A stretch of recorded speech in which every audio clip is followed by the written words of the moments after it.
afternoon, everyone. Welcome to the fifth and last part of our DBMS lecture series, Unit 1. The subject code for this one is KCS 501.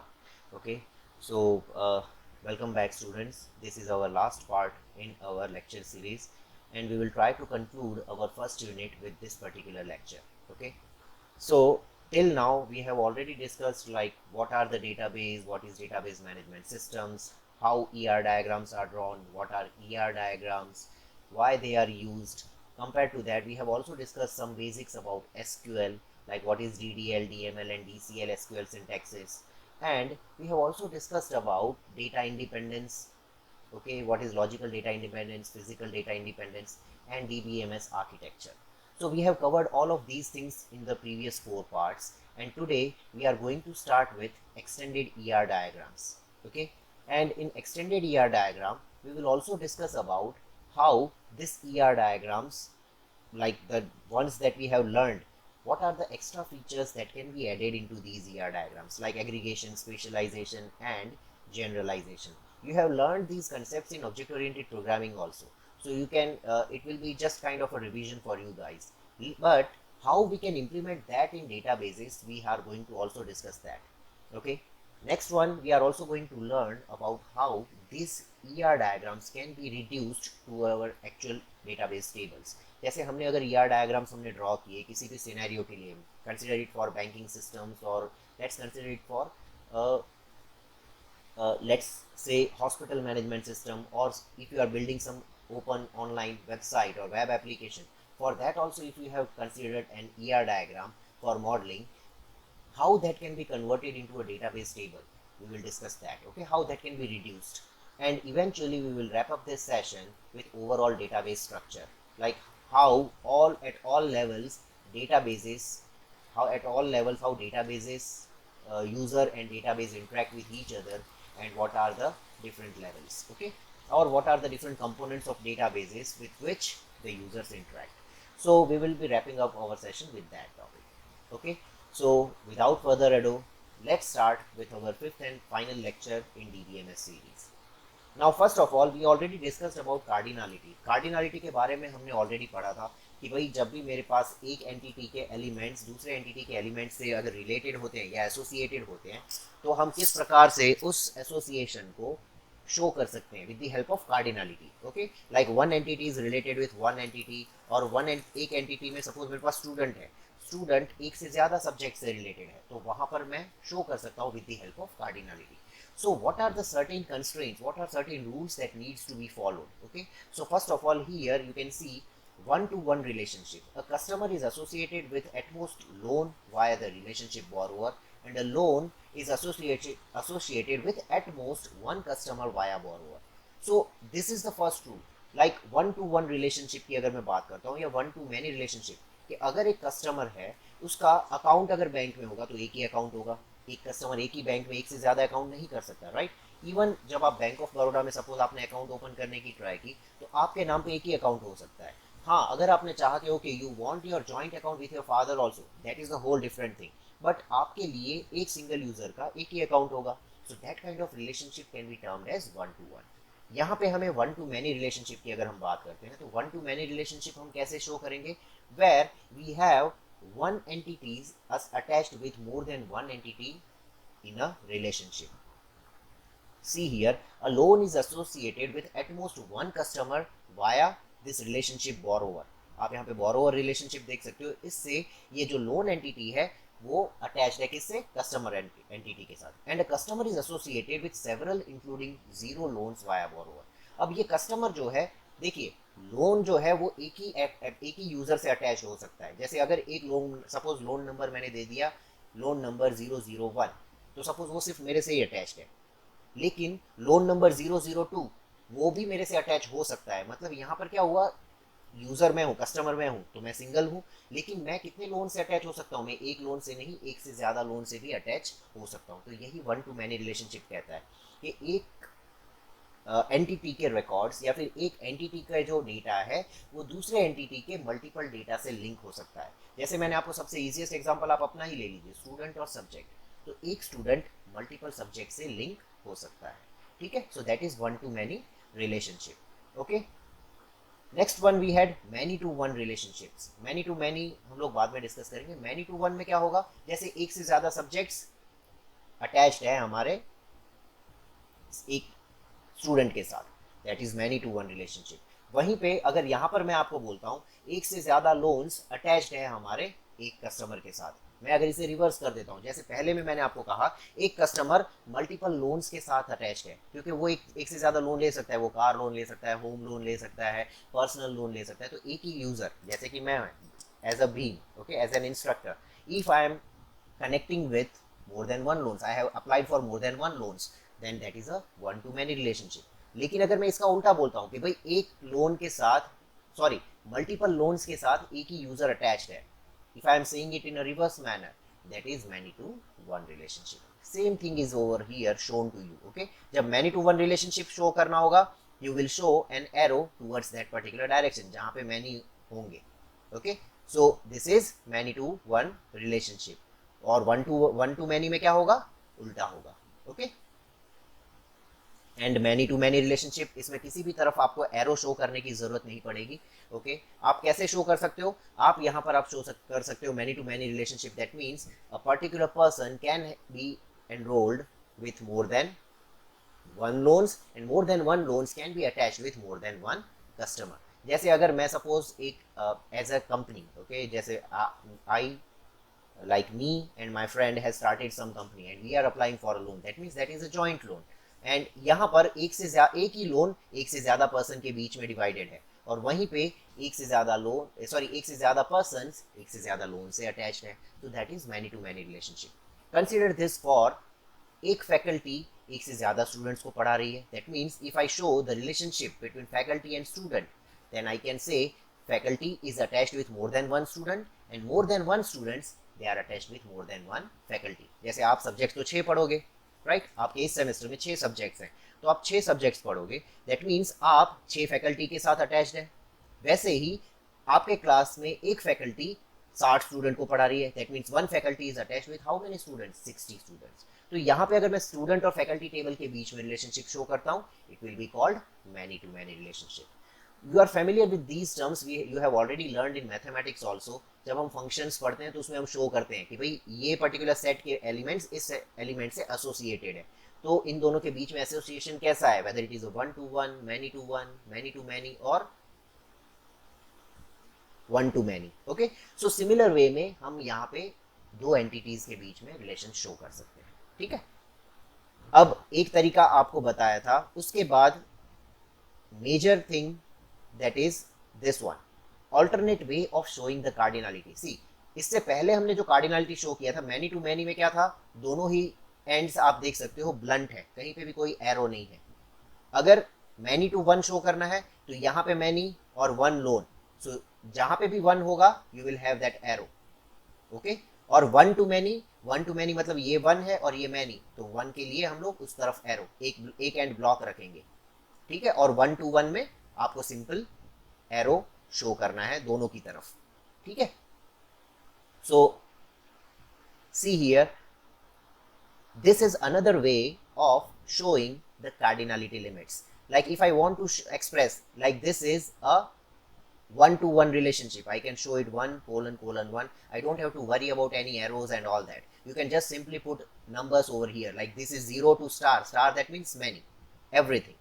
okay, it can start with 0, one customer might not be attached with any loan, or it can be attached with more than one loan। so you can represent this thing like this, that this is a one to many relationship and loan is a one to one relationship, one loan will be attached with one customer only। so this way also you can represent the cardinality limits। okay, while drawing ER diagrams you need to take care of this thing। all right, next topic that we are going to discuss is participation of an entity set in a relationship set। जब हम participation की बात करते हैं तो participation कैसा हो सकता है, या तो टोटल पार्टिसिपेशन हो सकता है या फिर पार्शियल पार्टिसिपेशन हो सकता है। ठीक है, अब ये पार्टिसिपेशन क्या कहता है कि अगर मेरे पास सपोज एक रिलेशनशिप सेट है, जैसे यहाँ पे बोरोवर रिलेशनशिप सेट है, ठीक है, इसके और एंटिटी के बीच में अगर टोटल पार्टिसिपेशन है तो वो हम कैसे शो कर सकते हैं, with the help of double line. यहाँ पे हम डबल लाइन कब शो करेंगे कि अगर इस पर्टिकुलर एंटिटी सेट में जितने भी एंटिटीज हैं वो सारे, अगर इस एंटिटी सेट में जितने भी एंटिटीज हैं अगर वो एटलीस्ट एक पर्टिकुलर एलिमेंट इसके एलिमेंट के साथ अगर रिलेशनशिप क्रिएट करता है तो हम इसे टोटल पार्टिसिपेशन कहेंगे। ठीक है, मतलब यहाँ पे लोन टेबल में सपोज मैं इसका अगर टेबल क्रिएट करता हूँ तो इस टेबल के अंदर सिर्फ वही रिकॉर्ड्स होंगे जो किसी न किसी कस्टमर से अटैच्ड होंगे। मैं ऐसे कोई भी लोन नंबर इंसर्ट नहीं करूंगा जो किसी कस्टमर से अटैच ना हो, क्योंकि जब भी हम लोग किसी को लोन अप्लाई करेंगे तभी उसका इन्फॉर्मेशन स्टोर करेंगे। अगर किसी ने लोन के लिए अप्लाई नहीं किया तो मैं लोन टेबल के अंदर उसकी इन्फॉर्मेशन स्टोर करके क्या करूंगा, क्योंकि वो किसी के साथ अटैच ही नहीं है, तो उस लोन का पेमेंट कौन करेगा, तो हम ये पता ही नहीं कर सकते। इसीलिए लोन टेबल के अंदर जो भी रिकॉर्ड्स होंगे they will always be that records which will be attached with some value from another table और which will be associated with some value in another table. तो यहाँ पे लोन टेबल में जो भी रिकॉर्ड्स होंगे they will B attached with one or more than one customer in this particular table, or you can say it will have at least one record in this table which is attached with loan amount or loan table। तो इस प्रकार से यहाँ पे आप relationship कैसा show कर सकते हो, that this is a total relationship और टोटल पार्टिसिपेशन। टोटल पार्टिसिपेशन मतलब यहाँ पे जितने भी रिकॉर्ड्स होंगे they will be attached with one और another record from this table. Okay, वहीं पे अगर मैं पार्शियल रिलेशनशिप की बात करता हूँ, सो this is called partial relation, कि यहाँ पे मेरे पास अगर मैंने 100 कस्टमर्स लिए तो जरूरी नहीं है कि 100 के 100 कस्टमर्स लोन अकाउंट से अटैच्ड हो या फिर उन्होंने लोन ले रखा हो। 100 में से हो सकता है सिर्फ 10 ही लोगों ने लोन अप्लाई किया हो या 10 ही लोगों ने लोन की अमाउंट ली है बैंक से, so that will be called partial participation. इसके अंदर 100 रिकॉर्ड्स हैं लेकिन लिंक्ड कितने हैं इस पर्टिकुलर टेबल से, only 10 customers or 10 records। Okay, so that is called partial participation। some of the entities may not participate in the relationship in a relationship set। Okay, clear? So participation is how much elements or how many records or entity from an entity set are linked with elements in a relationship set। Okay, so I hope this thing is clear। moving on, we will discuss about ER diagram with a ternary relationship। Now when we see this kind of ER diagram जहाँ पे दो entities के बीच में कोई relationship है, this is called binary relationship। We have already discussed this in the previous lecture number 4 also, like what is a binary relationship, what is an n-ary relationship, what is a ternary relationship, quaternary relationship। So if one entity is linked with only one entity, okay, यहाँ पे दो ही entities involved हैं एक relationship में, then we call it a binary relationship। But if it is more than two, that means we have three entities related with each other, we call it a ternary relationship, and so on। Okay, so here this is the ER diagram whenever we have a scenario where more than one entities are related with one another। जैसे ये employee है, ठीक है, employee he is working in a branch, तो branch and employee they will have some kind of relationship over here। Similarly, if the job is assigned to this employee, so his record will also be stored over here। so job and employee it will also be part of this particular ER diagram। and job will also come under branch, क्योंकि हर branch के अपने खुद के अलग अलग jobs होंगे। जैसे गाजियाबाद में कोई ब्रांच है बैंक का, उसका खुद का अलग जॉब होगा, वैसे नोएडा में जो ब्रांच होगा उसके अलग जॉब्स होंगे, उसके अलग एम्प्लॉयज होंगे। So this particular relationship between job, employee and branch can be termed as a ternary relationship. We will discuss this thing later on in extended ER diagrams। So now we are going to start with extended ER diagram or extended ER features। So the first one is spatialization। what does spatialization is called? It is mostly spatialization is depicted using a triangle design, and it is a top down design। top down design, that means we have a single entity and we divide it into subgroups। Okay, हमारे पास suppose कोई एक entity set है और हमने उसे सब groups में अगर डिवाइड कर दिया, सब ग्रुपिंग्स में डिवाइड कर दिया, we call it a specialization. That means if I have, let's say I have an entity called employee और मैं उसे स्प्लिट कर देता हूँ, employee is a like let's say he is a technician और ही इज एन इंजीनियर। मैं उसे दो पार्ट में डिवाइड कर देता हूँ, दो सब ग्रुप्स में। इंजीनियर के अलग एट्रीब्यूट्स होंगे, टेक्नीशियंस के अलग एट्रीब्यूट्स होंगे। तो ऐसे में मेरे पास जो मेन एंटिटी था that was what, sorry employee, और मैंने उसे स्प्लिट कर दिया दो सब एंटिटीज में। So this kind of low level entities being created with different attributes can be called specialization. इसे हम is a relationship भी कहते हैं. आगे हम इसका डायग्राम देखेंगे. You will see that this is also called is a relationship. और एक तरीके से क्या होता है कि जो लोअर लेवल एंटिटीज होती हैं वहां पे हमें वो एट्रीब्यूट्स वापस से रिपीट करने की जरूरत नहीं है जो हायर लेवल पे है. एक तरीके से आप लोग जैसे ऑब्जेक्ट ओरिएंटेड प्रोग्रामिंग में सुपर क्लास और सब क्लास की डेफिनेशन आपने देखी होगी. आपने सुपर क्लास में जो भी एट्रीब्यूट्स जो भी फंक्शंस डिफाइन किए हैं वो आपको सब क्लास में वापस से डिफाइन करने की जरूरत नहीं है. You just can call because ये उससे प्रॉपर्टीज इनहेरिट करेगा तो वहां से वो एट्रीब्यूट्स वहां पे आप लोग यूटिलाइज कर सकते हैं. सेम वे में हम लोग स्पेशलाइजेशन में भी करते हैं. It will be inheriting the properties from the higher level. So this is the diagram. See here, यहाँ पे हमारे पास एक पर्सन है, राइट, इज अ एम्प्लॉय या कस्टमर. पर्सन एम्प्लॉय भी हो सकता है, कस्टमर भी हो सकता है. तो पर्सन की इन्होंने बाय बेसिक एट्रीब्यूट्स दे दिए हैं. अब यहाँ पे मुझे वापस एम्प्लॉय आईडी और ये सब चीज जनरेट करने की जरूरत नहीं है. नेम, स्ट्रीट, सिटी ये भी मुझे यहाँ पे देने की जरूरत नहीं है क्योंकि पर्सन में ऑलरेडी ये सब इंक्लूड कर लिया है. तो यहाँ पे मैं वही सिर्फ फीचर्स या वही एट्रीब्यूट्स इंक्लूड करूंगा जो यहाँ पे मैंने जनरल में इंक्लूड नहीं किया. फिर यहाँ पे देखिए employee is a officer, teller, secretary. तो वो एम्प्लॉय के वापस अलग अलग फीचर्स हैं. So this kind of things can occur in an ER diagram. जैसे मैं अगर आपको एग्जांपल दे दूं हॉस्पिटल मैनेजमेंट सिस्टम का, उसका आप ईआर डायग्राम अगर क्रिएट कर रहे हैं तो आपको एक चीज ध्यान रखनी है, दैट इज हाउ मैं एक एग्जांपल दे देता हूँ. हॉस्पिटल मैनेजमेंट सिस्टम में वहां पर हमारे पास डॉक्टर्स हैं.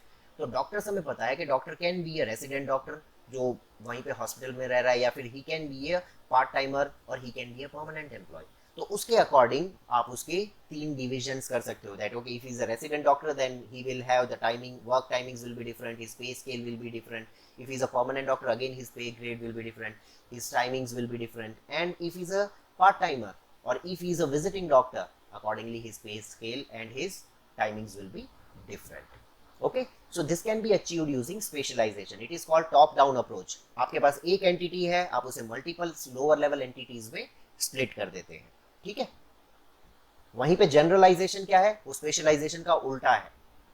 इसे आप अगर नीचे से देखोगे, इसी डायग्राम को आप अगर नीचे से ऊपर देखोगे, that secretary, teller, officer is an employee and employee is a person. आप इस ऑर्डर में बॉटम अप अप्रोच को फॉलो करोगे, you will reach, it is called generalization, where we have lower level entities which are combined together to create the higher level entity set.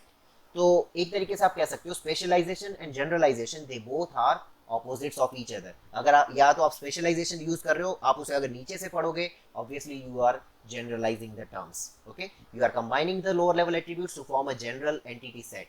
और general entity set को आप split करोगे sub entity sets में. Okay, like lower level entity sets में, you call it specialisation.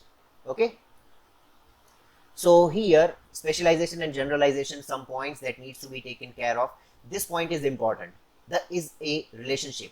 Okay, it is also referred to as superclass and subclass relationship. जो हमने ऊपर diagram देखा, आपने देखा that a single ER diagram can have more than one specialization, or you can say multiple specialization in an entity set is possible. So you don't have to get confused with that. Okay, जैसे यहाँ पर है example permanent employee, temporary employee, in addition to officer, secretary, teller. So this can be done in a multiple way. More than one specialization can be achieved over here also. Okay, similarly if we want, see here, each particular employee would be a member of one permanent employee or temporary employee. So this is just an example for us to understand that this employee could have been split into permanent employee and temporary employee, and then permanent employee can again be broken down into officer, teller, secretary, or temporary employee can also be broken down into technician and engineer, something like this. So it's up to us that how we want to specialize or generalize the concepts. Okay, तो यहाँ पे एक चीज बस आपको ध्यान रखनी है कि जब भी आप स्पेशलाइजेशन और जनरलाइजेशन यूज करोगे, you will be generalizing the entity sets. If you have lower level entity sets, you combine them to create a general entity. And if you want to perform specialization, that means एक single entity को आप split कर दोगे सब groups में, सब entities में, और उनके पास वो property inherit करेगा higher level entities से. Okay, so this is also called a subclass superclass relationship. And the third term or the third key property of extended ER diagram is aggregation. Aggregation जैसे मैंने आपको कहा कि कब आपको utilise करोगे, सपोज मैंने आपको जो पिछला टर्नरी रिलेशनशिप हमने जो ऊपर देखा था, same ternary relationship is over here. Job, okay, job is linked with this one. Let's say we have one entity called manager who manages the employee, who manages the branch, and who also manages the job, and these three are related together by this single works on relationship. Employee works on job, this job is from this branch, and employee also works in this branch. Now these all three entities, इनके records जो हैं वो आपके manage करता है manager. Manager ही जो भी branch manager होगा वो एम्प्लॉय को भी मैनेज करेगा, वो पूरी ब्रांच को भी मैनेज करेगा, और किसको क्या काम असाइन हुआ है वो ये भी देखेगा. तो तीनों जो रिकॉर्ड्स है, तीनों डेटाबेस टेबल्स है, उसके रिकॉर्ड्स हमारे मैनेजर टेबल से रिलेटेड हैं. तो ऐसे में हम क्या कर सकते हैं कि ये जो कंबाइंड जो है रिलेशनशिप, हम इस पूरे को कंबाइन करके एक single higher level entity create कर सकते हैं. That is the property of aggregation. Okay, so what aggregation does, see here.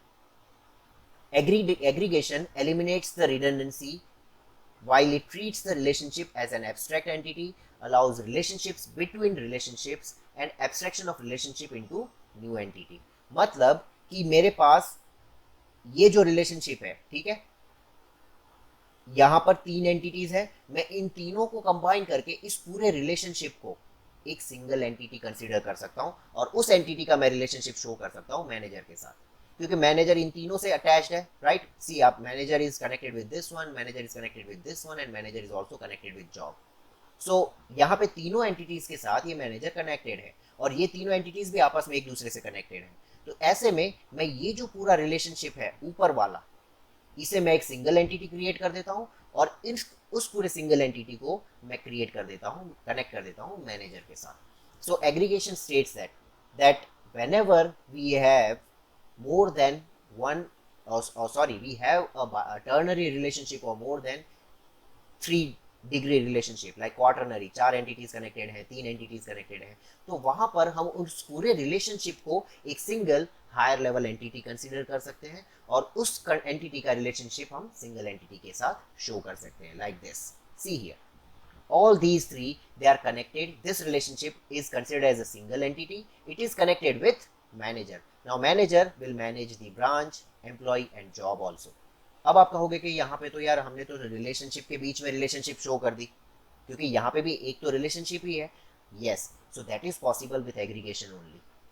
Okay, so aggregation में क्या होगा कि अब हमारे पास ये जो वर्क्स ऑन होगा, वर्क्स ऑन के अंदर या इसका जो टेबल क्रिएट होगा उसके अंदर क्या क्या डेटा होगा आप सोच सकते हैं. उसके अंदर एम्प्लॉय की आईडी भी होगी, जॉब की भी आईडी होगी, ब्रांच की भी आईडी होगी, और जब वो मैनेजर्स के साथ, ये मैनेजर के साथ जब रिलेशन करेगा तो उस टेबल में वो सारे ही एट्रीब्यूट्स, इसके जो प्राइमरी कीज हैं जो या इसकी की एट्रीब्यूट्स हैं वो भी यहाँ पे इंक्लूड किए जाएंगे. ओके, सो डिजाइन डिसीजंस, जब भी आप ये जो छोटी छोटी चीजें हैं जो आपको ध्यान रखनी है जब भी आप ER डायग्राम्स बनाओगे.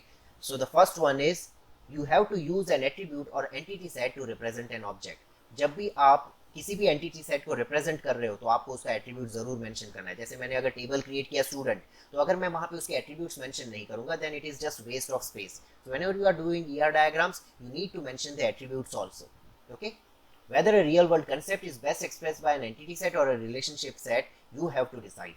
आपको रिलेशनशिप सेट से आप उसे डिसाइड करोगे तो ज्यादा बेटर आएगा, या फिर आप उसे एंटिटी सेट से डिफाइन करोगे तो वो ज्यादा बेटर आएगा, वो आपको डिसाइड करना है. जैसे यहाँ पर आप देख लीजिए, जैसे ये एम्प्लॉय टेबल है, I know that I have to create an employee entity to store the information, लेकिन अगर मुझे लगता है कि सिर्फ रिलेशनशिप सेट क्रिएट करने से मेरा ये डेटा काम कर जाएगा, then I can also draw just an relationship set. So it is up to us when we are designing a particular database management system. ठीक है, use of ternary relationship versus a pair of binary relationship, ये भी आपको decide करना है कि आपको ternary relationships में जाना है या फिर आप उसे स्प्लिट करके you will try to create small small binary relationships. Okay, और ये भी चीज आपको ध्यान रखनी है कि स्ट्रॉन्ग एंटिटी सेट्स और वीक एंटिटी सेट्स के बीच में रिलेशनशिप कैसे शो करना है, और कैसे आप अपने डिजाइंस को और मॉड्यूलर क्रिएट कर सकते हो with the help of specialization and generalization. Modular, that means you try to split them into smaller modules, you try to split them into smaller tables to show the relationship. So if you want your databases to be a more modular, you go for specialization and generalization.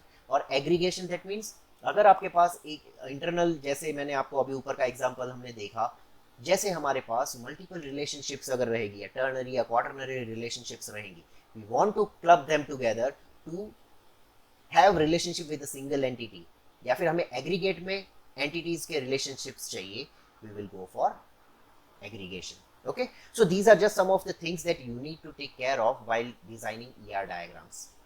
All right, reduction to relation schemas. Yes, यहाँ पे अब relation, don't confuse them here. Relation is similar to the one that you have already learned in discrete mathematics also. यहाँ पे हम लोग relations मतलब we are going to convert them into database table. Relation schemas, that means we want to reduce this ER diagrams to a particular database table. So how we can achieve that? So first one, primary keys allow entity sets and relationship sets to be expressed uniformly as relational schemas that represent the contents of the database. अब ये तो हमें पता है कि जब हमने keys पढ़ा कि भी primary keys allow entity sets and relationship sets, जो भी हमने सेट्स क्रिएट किए तो प्राइमरी की उसमें हमें हेल्प करेगी हर रिकॉर्ड्स को, हर एंटिटीज को यूनिफॉर्मली आइडेंटिफाई करने के लिए. ठीक है, जितने भी डेटाबेस के कंटेंट होंगे या तो प्राइमरी की वजह से मैं आइडेंटिफाई करूंगा, या फिर जब वो प्राइमरी की दूसरे टेबल में स्टोर होगी as a foreign key, then I will be able to identify records from that database table.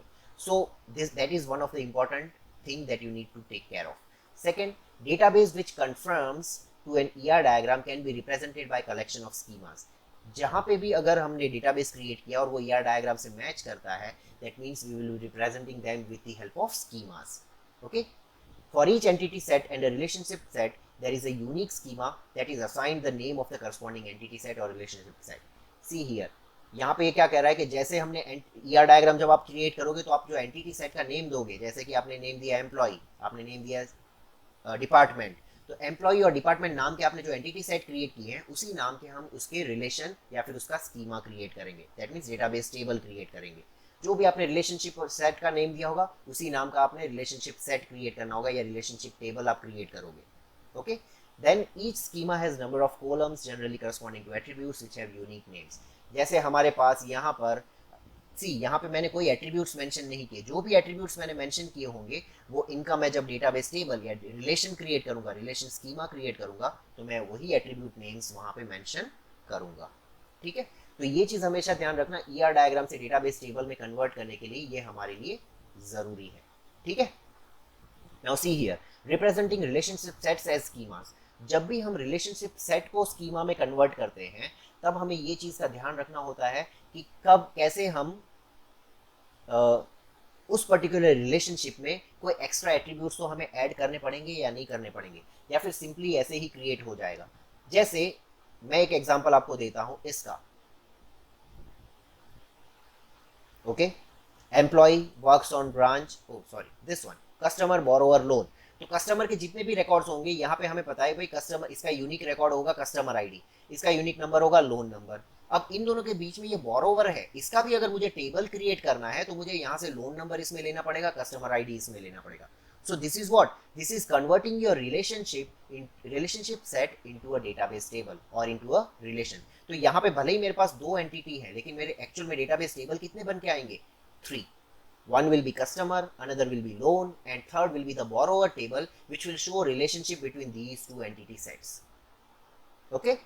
So this thing you have to take care of. कि भाई अगर आप जब भी रिलेशनशिप शो करोगे आप उसे एक ही टेबल में शो कर सकते हो, या तो फिर आप एक एक्स्ट्रा टेबल क्रिएट कर सकते हो where those things are not being repeated.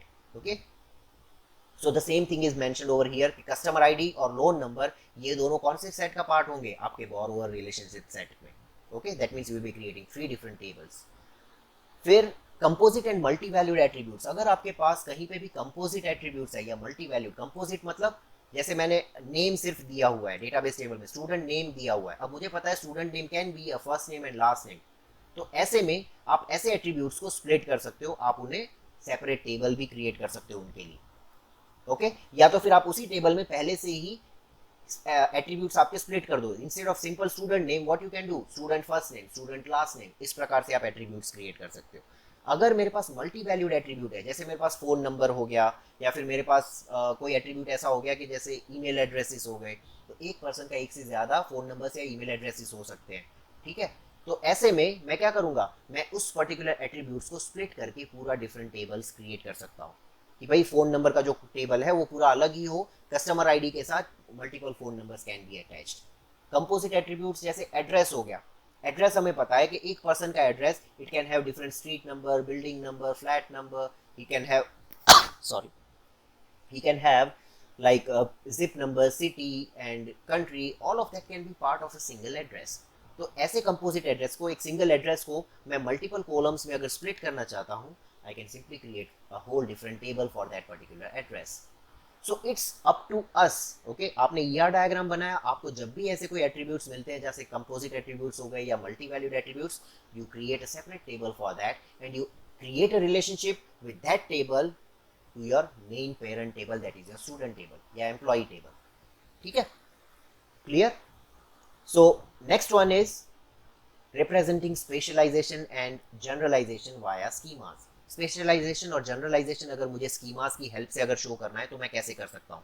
तो सबसे पहला तो है कि अगर मेरे पास सपोज ये इस प्रकार से अगर गिवन है, तो मैं जो हमारे पास हायर लेवल एंटिटी होगा, हायर लेवल एंटिटी का जो प्राइमरी की होगा that will be part of lower level entity. Suppose यहाँ पे मेरे पास स्कीमा है या फिर डेटाबेस टेबल गिवन है, person is my higher level entity, वहां पे था ना पर्सन इज अ कस्टमर और एम्प्लॉय, तो यहाँ पे मेरा पर्सन हायर लेवल एंटिटी हो गया, और कस्टमर और एम्प्लॉय जो है that is my lower level entities, जो दो लोअर लेवल एंटिटीज में स्प्लिट हो गए।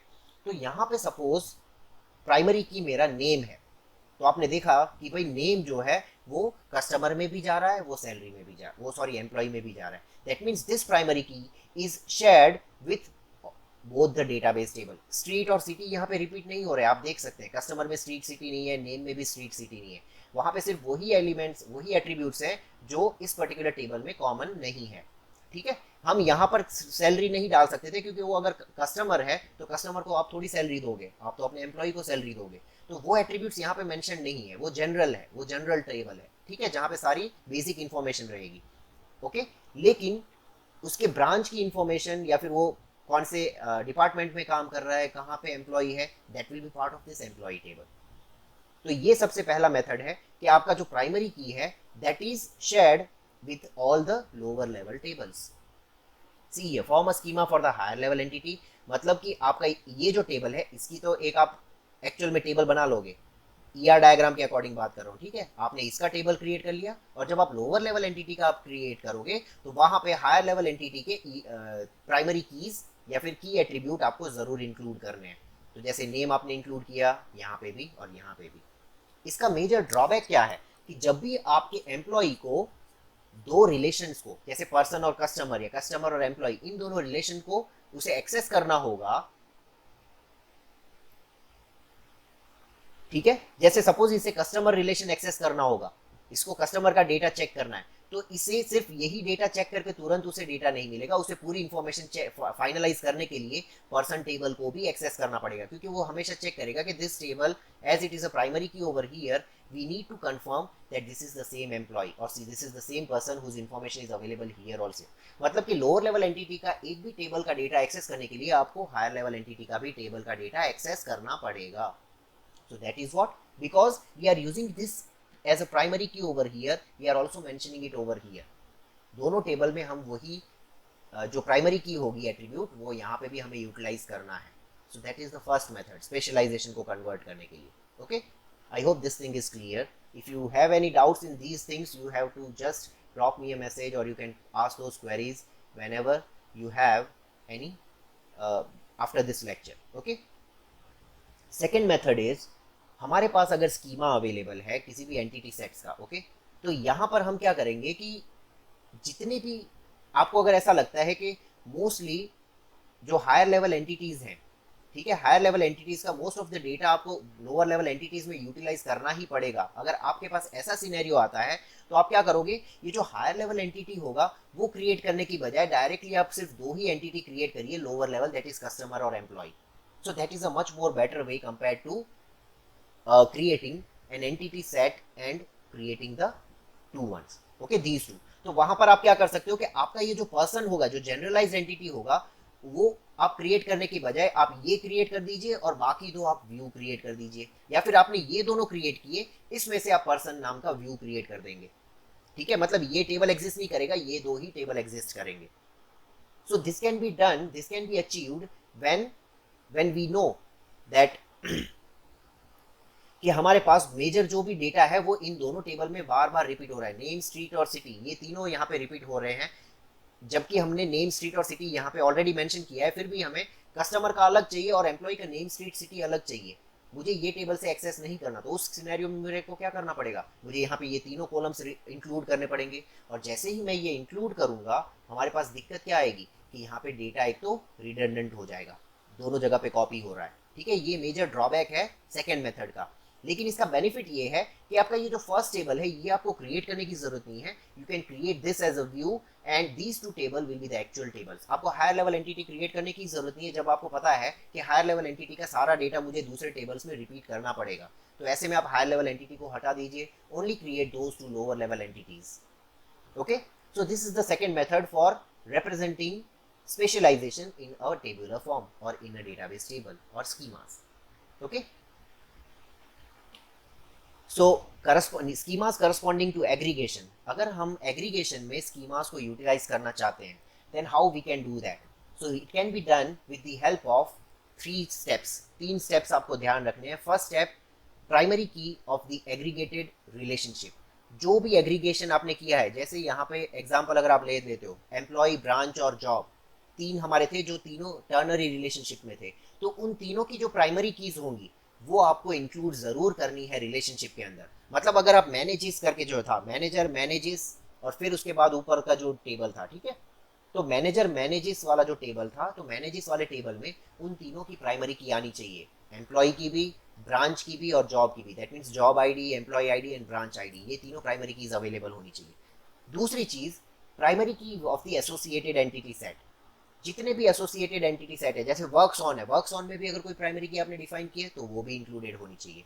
और third one, any descriptive attribute, कोई भी एक्स्ट्रा एट्रीब्यूट्स है, जैसे कि एम्प्लॉय कितने टाइम पे लॉग इन हुआ, कितने टाइम पे लॉग आउट हुआ, वो आपके एम्प्लॉय टेबल का पार्ट नहीं होगा, लेकिन जो रिलेशनशिप सेट होगा, जैसे वर्क्स ऑन हो गया या मैनेजेस हो गया, तो उस पर्टिकुलर रिलेशनशिप सेट का वो जरूर पार्ट हो सकता है। तो ऐसे में हमें वो भी इंक्लूड करना है। कब? एग्रीगेशन को आप अगर कन्वर्ट करते हो डेटाबेस टेबल्स के अंदर। Okay, so I hope this thing is clear. These are just some of the steps that you need to take care of while converting your ER diagrams into your database tables. Okay, so just go over these points whenever you get the time, and then you will be able to create the ER diagrams which can be converted directly to a database tables. Okay, and last topic for this unit is overall database structure or overall system structure. This is the easier diagram. I prefer this one which is much more like easier to explain compared to this one. यहाँ पे ज़्यादा content लिखा हुआ नहीं है, आप इसको भी अगर फॉलो करोगे it is not a wrong thing. Okay, you can follow this one also, but I am going to explain you this one so that आप इसे भी अपने एंड से इलेबोरेटली एक्सप्लेन कर पाएँ. Okay, so see here the overall system structure. It will have the users at the top, the naive users, application programmers, sophisticated users and database administrators. Okay, you have two major components of DBMS, that is query processor and storage manager. They have their own components like application program code, DML precompiler and compiler, DDL interpreter, query evaluation engine, all of these things. And storage manager has transaction manager, buffer manager, file manager, which actually deals with your storage devices. So we will start with this one. First of all, the users. Okay, so naive users are the ones who do not use database directly or who don't have knowledge about databases. तो ऐसे में वो कोई ना कोई application program या application, उनके पास जो थर्ड पार्टी एप्लीकेशन होगा, जैसे हमारे पेरेंट्स यूज करते हैं फेसबुक का application, so they will be using that application to interact with the database. Similarly application programmers, वो तो खुद के ही एप्लीकेशन प्रोग्राम्स लिखते हैं, वो खुद ही एप्लीकेशन बनाते हैं और उसके अंदर DML SQL सिंटैक्सिस एम्बेड करते हैं, DML SQL सिंटैक्सिस उसके अंदर मर्ज करते हैं अपने एप्लीकेशन के पेज के डिजाइन में. ठीक है, तो वो लोग एप्लीकेशन प्रोग्राम्स यूज करेंगे. सोफिस्टिकेटेड यूजर्स, जैसे कि मैंने कहा था, डेटा माइनर हो गया, डेटा साइंटिस्ट हो गया, डेटा एनालिस्ट हो गया, they know SQL pretty well, so they will be using those SQL queries to access the databases. तो वहाँ पे हमारे पास query language यही लोग यूज करेंगे, और वहीं पे database administrator they will be using database schema, और they are familiar with all the ins and outs of a particular DBMS software, चाहे वो Oracle यूज कर रहे हैं, SQL सर्वर यूज कर रहे हैं, तो उन्हें पता है कि पूरा database कैसे create करना है from the scratch, how to design the database. So they will be using DDL SQL syntaxes to create the databases and working with those databases. So this is database schema. Now second part is our query processor. Query processor का ये major part है कि अगर normal user जब use करता है application program, तो आपका क्वेरी प्रोसेसर में उस पर्टिकुलर प्रोग्राम को किस में कन्वर्ट करता है, उसके ऑब्जेक्ट कोड में, और उसमें जो भी क्वेरीज इंक्लूडेड होंगी वो क्वेरी को पास ऑन करता है क्वेरी इवैल्यूएशन इंजन को to convert them into lower level instructions. ठीक है, लोअर लेवल इंस्ट्रक्शंस में कन्वर्ट करके it will allow it to perform the particular task. जो भी आपने, अगर सपोज जैसे आपने फेसबुक का एप्लीकेशन यूज कर रहे हो, आपने कुछ कंटेंट लिख के पोस्ट पे क्लिक किया, that means that thing needs to be posted. तो एप्लीकेशन पे तो वो आपको सिर्फ एक एज अ व्यू देगा, लेकिन वो डेटा आपको स्टोर भी करवाना है आपके डेटाबेस में, क्योंकि कल उठ के आप अगर आओगे तो आपको वो पोस्ट वहां पे दिखनी चाहिए, राइट. तो ये ऑब्जेक्ट कोड में कन्वर्ट हो गया जब आपने उस पर क्लिक किया, लेकिन उसके बाद उस ऑब्जेक्ट कोड में एसक्यूएल सिंटेक्स भी था कि जब ये पोस्ट करता है तो ये डेटा सेव होना चाहिए डेटाबेस में जाके. तो वो ऑब्जेक्ट कोड में वो जो इंस्ट्रक्शन थी एसक्यूएल की डेटाबेस में स्टोर करने के लिए, उसे वो लो लेवल इंस्ट्रक्शन में, कि जो मशीन को समझ में आए, उस इंस्ट्रक्शन में कन्वर्ट करके किसे पास ऑन करता है, क्वेरी इवैल्यूएशन इंजन को. वैसे ही हमारे पास एप्लीकेशन प्रोग्राम्स होते हैं, ठीक है, जो प्रोग्रामर्स लोग, एप्लीकेशन प्रोग्रामर लोग एप्लीकेशन प्रोग्राम्स बनाते हैं, वो प्रोग्राम्स में डीएमएल एसक्यूएल सिंटैक्सिस एग्जीक्यूट होता है, उसमें वो लोग एम्बेड करते हैं. अब उसे भी कंपाइल करना पड़ेगा, उसे भी प्री कंपाइलर यूज करना पड़ेगा. जैसे हमारे पास हम लोग सी के प्रोग्राम्स लिखते थे, we use Turbo C compiler to compile those programs to convert it into an object code.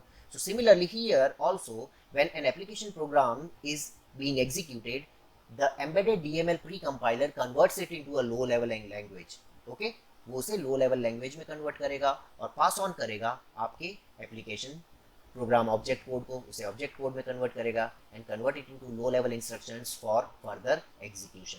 वैसे ही ये जो क्वेरीज होंगी, जो भी DML कंपाइलर से क्वेरी लिखेगा, if it is a directly accessing database tables, it will move forward to the storage device. लेकिन अगर वो प्री कंपाइलर की जरूरत है या फिर कोई पर्टिकुलर एप्लीकेशन की हेल्प से वो लोग DML की क्वेरी एग्जीक्यूट कर रहे हैं, then again there will be a need for DML pre-compiler which will convert it into an object code and lower level instructions and eventually pass on to query evaluation engine. और DDL interpreter directly deal करेगा आपके data dictionary के साथ. We will discuss data dictionary, just wait for a few minutes. अब query evaluation engine के पास एक बार low level instructions आ जाती हैं, then it is its task to pass it on to different components of storage manager. क्योंकि यहाँ पे तो आपकी क्वेरी एक बार प्रोसेस हो गई, उसके बाद अब मेजर टास्क आता है कि भाई हमें डेटाबेस से डेटा फेच करके यूजर को डिस्प्ले करना है, या फिर मुझे ये जो डेटा यहाँ पे करंटली जो लो लेवल इंस्ट्रक्शन है उसकी हेल्प से डेटा मुझे स्टोर करना है.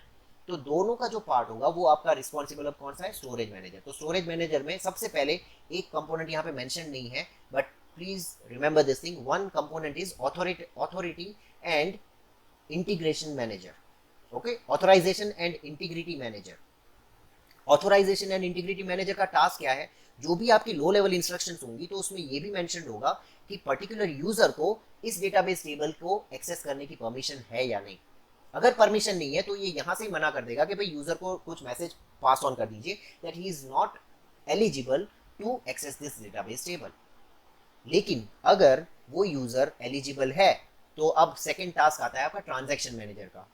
ठीक है, तो क्वेरी इवैल्यूएशन इंजन क्या करेगा, ट्रांजैक्शन मैनेजर को वो क्वेरी लो लेवल इंस्ट्रक्शन जो थी वो पास ऑन करेगा और ट्रांजैक्शन मैनेजर अब उस क्वेरी को एग्जीक्यूट करना स्टार्ट करेगा. ट्रांजैक्शन मैनेजर का मेजर काम क्या है, जैसे ऑथराइजेशन एंड इंटीग्रिटी मैनेजर का मेजर काम क्या है, सिर्फ परमिशंस चेक करना कि भाई परमिशन है या नहीं यूजर को. एक बार परमिशन चेक हो गई तो ट्रांजैक्शन मैनेजर का काम स्टार्ट होता है. अब ट्रांजैक्शन मैनेजर का काम ये है कि हमारे जो भी सेट ऑफ इंस्ट्रक्शंस एग्जीक्यूट होंगी वो या तो जीरो इंस्ट्रक्शन एग्जीक्यूट हो या तो सारी की सारी all the instructions are executed. बीच में कहीं पे रुकना नहीं है. मतलब डेटाबेस की कंसिस्टेंसी मेंटेन कर रखने का जो काम करता है वो है आपका transaction manager. Transaction manager is responsible for maintaining the consistency of the database. Okay, अगर सारे इंस्ट्रक्शंस एग्जीक्यूट हो गए सक्सेसफुली तो अब आपका क्वेरी इवैल्यूएशन इंजन को जो डेटा वापस मिलेगा it will pass on to the buffer manager. Buffer manager का काम क्या है, बफर मैनेजर का काम है आपके डेटाबेस के टेबल्स को एक्चुअल में लोड करना आपके मेन मेमोरी में. Main memory that means RAM which is volatile. Okay, remember this thing. So buffer manager is responsible for fetching the data from the database tables to your main memory. तो buffer manager क्या करेगा, buffer manager को बोल दिया कि हाँ भाई मुझे स्टूडेंट टेबल का डेटा है, उसका डेटा मुझे व्यू करना है. तो ट्रांजैक्शन मैनेजर के पास क्वेरी गई, उसने अकॉर्डिंगली टास्क परफॉर्म करके क्वेरी इवैल्यूएशन इंजन को दे दिया. क्वेरी इवैल्यूएशन इंजन क्या करेगा, अब बफर मैनेजर को कहेगा that okay we need student tables data. तो बफर मैनेजर जो है वो रिस्पॉन्सिबल है उस स्टूडेंट टेबल को लोड करने के लिए रैम के अंदर, मेन मेमोरी के अंदर. लेकिन बफर मैनेजर अपने आप तो कर नहीं सकता, क्योंकि हार्ड ड्राइव में से वो डेटा डायरेक्टली कैसे फैच करेगा अपने मेन मेमोरी के अंदर. उसे भी बताना पड़ेगा फाइल स्टोरेज मैनेजर को या फाइल मैनेजर को. File manager is responsible for actually storing your data into your hardware devices और स्टोरेज डिवाइसेस. हार्ड ड्राइव हो गया, मैग्नेटिक टेप्स हो गया, क्लाउड स्टोरेज हो गया, कहीं पे भी जो भी स्टोरेज डिवाइसेस को आपके डीबीएमएस के स्ट्रक्चर में हम अगर कहते हैं कि which part is actually responsible for storing the data into your storage devices, then it is file manager of storage manager component. Okay, तो फाइल मैनेजर क्या करेगा, बफर मैनेजर ने जैसे ही रिक्वेस्ट की स्टोरेज में, फाइल मैनेजर हार्डवेयर या फिर आपके स्टोरेज स्ट्रक्चर को एक्सेस करेगा. और ये स्टोरेज स्ट्रक्चर को एक्सेस करेगा तो यहाँ पे 3-4 पार्ट्स है मेजर, यहाँ पे मेंशन है. ऐसे तो बहुत सारे पार्ट होंगे लेकिन ये 4 मेजर आपको ध्यान रखने हैं. One is data files. Data files is the one where actually your data is being stored. जैसे स्टूडेंट टेबल में मेरे पास रोल नंबर 1 है, फिर उसका name, age, address, phone number, तो वो जो पूरा जो कंटेंट है वो डेटा फाइल्स के अंदर स्टोर होगा. File manager will store it into data file. Student table का डेटा हो गया, सब्जेक्ट का, फैकल्टी का, वो सारी चीजें कहाँ पे जाके स्टोर होंगी, डेटा फाइल्स के अंदर. ठीक है, वहीं पे फाइल मैनेजर इंडेक्सेस या फिर इंडाइसिस भी जनरेट करेगा, इंडेक्स नंबर्स जनरेट करेगा. जो भी हमने की एट्रीब्यूट्स डिफाइन किए हैं उनके वो एक की नंबर देगा, एक इनको इंडेक्स नंबर देगा, जिससे कि आगे फ्यूचर में सर्च करने में या सॉर्ट करने में ज़्यादा आसानी रहे इंडेक्स के नंबर, इंडेक्स के बेसिस पे. ठीक है, तो जो भी डेटाबेस टेबल में आपने की डिफाइन की होगी, प्राइमरी की या फॉरेन की, तो वहाँ पे वो इंडेक्स नंबर जरूर जनरेट करेगा. ये भी जनरेट करने का काम कौन करता है, फाइल मैनेजर. तो file manager is responsible for storing the data into your storage devices. It is also responsible for generating the indexes. Okay, और स्टैटिस्टिकल डेटा दैट मीन्स आपके पास जो ऑलरेडी डेटा अवेलेबल है, कितना डेटा अवेलेबल है, कितनी memory occupy कर रहा है, ये सारी चीजें कहाँ पे आपके पास अवेलेबल होंगी, स्टैटिस्टिकल डेटा के अंदर.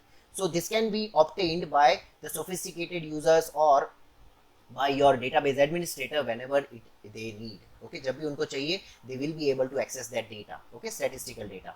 And data dictionary. Data dictionary is, you can call it metadata. Metadata is what? Data about data. So what kind of information is stored in my storage devices and किस प्रकार की file में stored है, कैसे, कितना data occupy हो रखा है, क्या क्या उसके रूल्स है, क्या क्या उसके डेफिनेशंस हैं, वो सारी चीज़ें आपके डेटा डिक्शनरी में स्टोर्ड है. अगर डेटा डिक्शनरी करप्ट हो गई तो आपका डेटाबेस आप एक्सेस नहीं कर पाओगे. तो data dictionary is, you can say, the important part or for particular database management structure. Okay, so this data dictionary is accessed by a database administrator and he is the one responsible for handling the data dictionary कि भाई वो सही से store हो रहा है या नहीं हो रहा है वहाँ पे डेटा, या डेटा के बारे में इंफॉर्मेशन, ये सारी चीज़ें डेटाबेस एडमिनिस्ट्रेटर चेक कर सकता है. Okay, so this concludes our overall database structure. I hope this thing is clear to you. You can opt for this easier diagram also. You can see over here application, it combines with application, कोई भी हो, चाहे वो naive user use करे, application programmer use करे, they will be using pre-DML compiler and query optimizer and eventually they will use stored data manager. अब ये stored data manager यहाँ पे आप देख सकते हो split it into multiple managers. Okay, so this is much more easier. अगर आप ये डायग्राम याद रख सकते हैं तो आपके लिए ये ज़्यादा बेनिफिशियल रहेगा और ईजी रहेगा एग्जाम में एक्सप्लेन करने के लिए. For each point you can explain 1-2 points and you will have a good 4 to 5 marks answer. तो ये 4 या 5 मार्क्स में पूछा जाता है. Please take it as an important question and do prepare it well. Okay, so now some of the multiple choice questions. Okay, in overall database structure, transaction manager is responsible for, first way is to check access of database tables to a particular user, maintain consistency of a database, fetch data files from the main memory, or none. So the correct answer will be this one, maintain consistency of the database. If you have chosen this as the correct, if you have chosen this as the answer, it's correct. Okay, second one, aggregation is a dash approach. Tell me whether it is a top down approach, bottom up approach, it is both, or it is none. So the answer is None of the above. Okay, if you have guessed that one as the answer, it's correct. All right. So next one is, in ternary relationship, the relation exists between how many entities? How many entities are involved in ternary relationship? So the correct answer is 3. Okay. And specialization and generalization are part of extended ER diagrams. Is this true or not? So here also, if you have chosen true, then the answer is correct. Okay. So thank you very much, students. This concludes our 5th part of BBMS lecture series. I hope to see you guys in 2nd unit lecture series soon. See you guys, and just prepare well. Just look at all the points of unit 1. If you face any doubt, you have my contact number. Do contact me, and see you soon. Thank you very much.